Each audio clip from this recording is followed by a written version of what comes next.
Mickey Joseph, the interim head coach at the University of Nebraska, his first news conference. Sean Callahan, some instant reaction. What did you think? How did he handle the situation? Yeah, I think number one, he went in with the mindset, I'm not here to win the press conference. I'm not here to try to get this short, tight little social media soundbite out of the thing. He was very tight, very deliberate. You can tell he really thought about what he wanted to say. He delivered it. Didn't kind of talk. We've been in a lot of these things where the coach might just kind of go in a circle with his answer.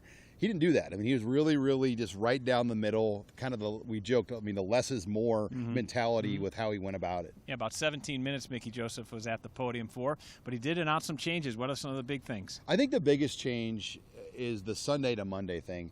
Nebraska now will do a lifting and kind of light running shakeout workout on Sundays. That will count as a practice. And then now they will use Monday as the full off recovery day for the team, meaning you can't do anything with your team, film, meetings, whatever. It's a complete off day. And that's not out of the norm. I mean, some people do it that way. Some people do it the way Nebraska used to do it before.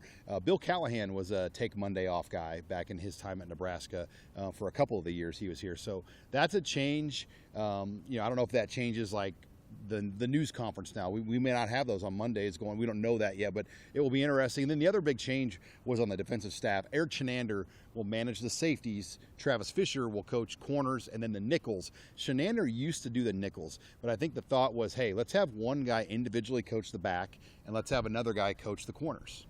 And on offense, the wide receivers. Yeah, Mike Cassano will be the receivers coach. Mickey Joseph now as the interim head coach moves up. Now, one thing we don't know, and I'm sure Nebraska will clarify this, is how much more money will Mickey Joseph make in this interim role, and what about Mike Cassano? Will he get a bump out of these things as well? And it's one of those things you have to put an official records request in for, probably. Well, and I want to ask you too. You've known Mickey for a while. How big of a deal is this for him? I know it's an opportunity to spoke as such at the podium, but what kind of how do you think he's feeling right now? I think he's nervous because this happened so quickly. I mean, I talked to Mickey Thursday night. He spoke at an event I helped manage at the Springfield American Legion Hall, and I was just making sure he got to Springfield okay.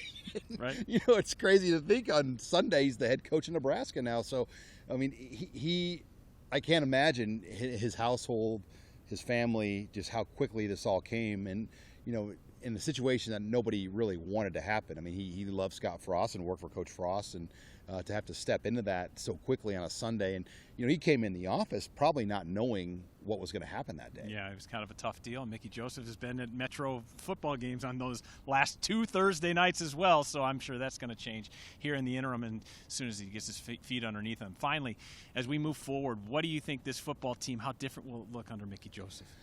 It's hard to say. I mean, I think Mark Whipple will obviously have full control of the offense, and we'll really know, was Frost influencing it more? Because will it look similar to what we've seen the last 2 games, or will it look more like how Whipple wants to do things? We don't know. That's a great question. But defense, will they be more aggressive?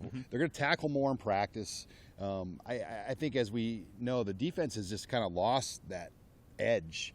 There's just very few downs where they're winning up front. And why is that? It's not like these guys aren't strong. Nebraska has big physical bodies, but Nebraska's defense has lost kind of that push. And can Mickey Joseph and the staff come up with a reason why and get it figured out? And you don't have much time. 6th-ranked Oklahoma comes to town on Saturday.